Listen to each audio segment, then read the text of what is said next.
How often you should go to the gym is going to depend on 5 main factors, and that is your why, your commitment, convenience, training experience, and intensity. And that's what we're going to dive deeper in today's video. Hey everyone, Cameron Neal here, and welcome back to the channel. If you're new here, welcome. I'm a personal trainer and competitive weightlifter, and I create videos to help you become the best version of yourself through health and fitness. If you're thinking about joining a gym but don't know what to do, I've put together a free 90-day beginners program that you can find in the description below, and that can help you jumpstart your health and fitness journey. So we're halfway through the year, and this is the time when people start to make dramatic changes in their lifestyle, either because they've fallen off their New Year's resolutions and they're willing to get a start now while there's 6 months left of the year, or they're, depending on where they live in the world, they might want to get started on getting their summer body. Although in London right now in the summer, it's definitely not feeling like summer. By the way, CAM10 code, 0 to 1, link in the description. But July seems to be a popular time of year where people join gyms. So I want to make this video for you so you can decide how frequently should you go to the gym. So let's get started with number 1. Factor number 1 is your why. I've spoken about your why a few times on the channel, but in this context, find out your real reason why the gym is going to be really beneficial for you. Why is the gym going to help you lose that weight?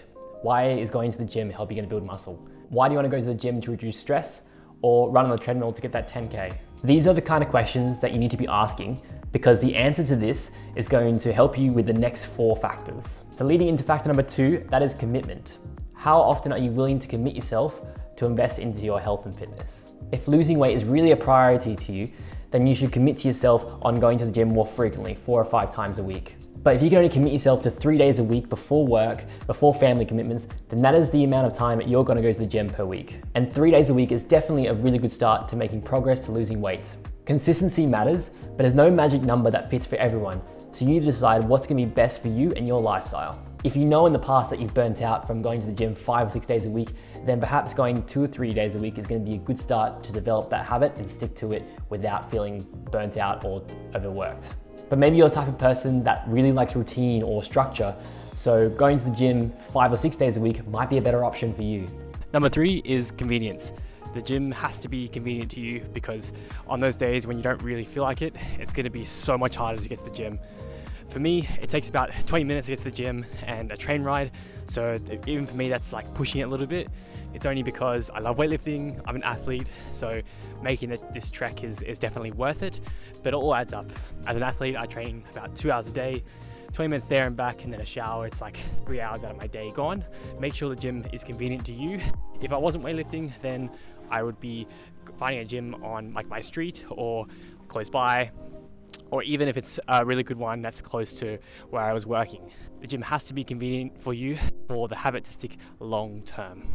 By the way, if you find this video useful and or valuable, please consider giving this video a like and subscribe, as this helps the channel grow, and that way we can help more people reach their health and fitness goals. Alright, factor number 4 is training experience, and this plays a huge factor in your ability to recover between workouts and your discipline. If you've been working out for a long time, then you know what feels right with you and your body, how frequently you should be training. At the moment for myself, I'm training 4 days a week at the gym, and then additional 6 mobility sessions at home. And this feels really good with me. I'm training hard in these sessions, and with weightlifting, it takes a lot out of you. So to recover and perform in each session is really vital for my performance. Now, as a beginner or first time to the gym, you're not going to be used to training at all. So if you're suddenly going from nothing to say 4 or 5 days a week, it can take a lot on your body at first, and you're probably going to be really sore, and you probably might hate it when you start out. So it's important that you take things slow, and it's okay if you just start with say 2 or 3 times a week and build up from there. And also discipline as well. If you're starting out with 5 sessions a week, that can be really hard to develop that habit. At first it's going to be really motivating. You're like, yes, go in the gym, and over time you're like, another day at the gym, it's getting pretty hard. So unless you have that habit consistent, then it's going to be pretty hard to be training 5 days a week. So if you're just starting out getting your routine in check with your health and fitness, then 3 days a week is definitely sufficient for training and developing nutrition habits. Gotta get out of this rain now for tip number 5. All right, we are back, and factor number 5 is workout intensity. So you decided that perhaps after work, you're going to go to the gym every single work day. So that's 5 days a week.